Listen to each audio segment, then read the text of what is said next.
आप देख रहे हैं BHBC न्यूज।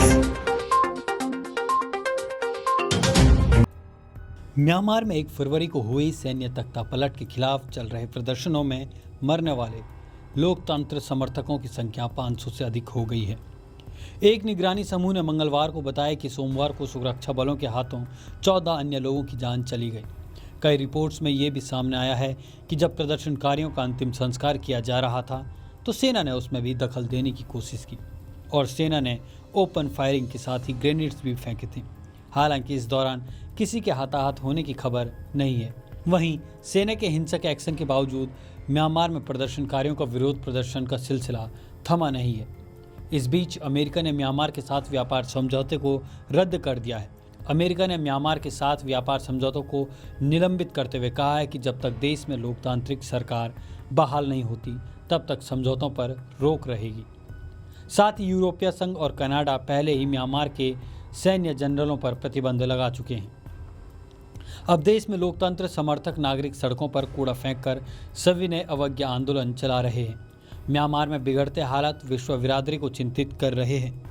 विशेष रूप से 27 मार्च को एक ही दिन में 110 लोगों की मौत के बाद चिंता काफ़ी बढ़ गई है। यूरोपीय संघ ने इसे आतंक का दिन करार दिया है। संयुक्त राष्ट्र के महासचिव एंटोनियो गुटेरेस ने भी इस घटना पर दुख प्रकट किया। उन्होंने कहा कि इस स्थिति से निपटने के लिए अंतर्राष्ट्रीय एकजुटता की जरूरत है। वहीं अब तक म्यांमार में सैन्य तख्तापलट के प्रति भारत ने बहुत सजीव प्रतिक्रिया दी है। भारत अपने इस नीति पर कायम है कि वह किसी देश के आंतरिक मामले में हस्तक्षेप नहीं करेगा जब तक कि उस घटना का प्रभाव उसके आंतरिक मामलों पर नहीं पड़े।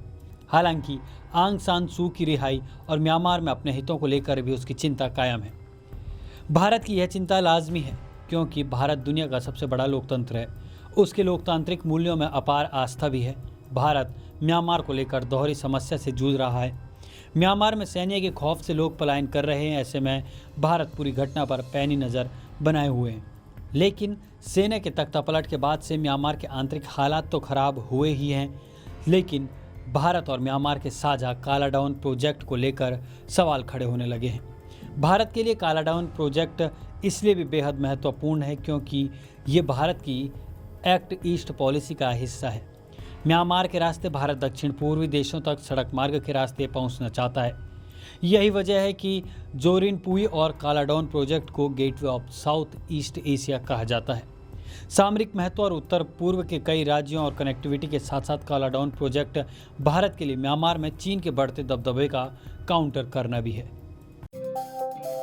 रोज की ताज़ा खबरें सुनने के लिए सब्सक्राइब करें BHBC न्यूज चैनल।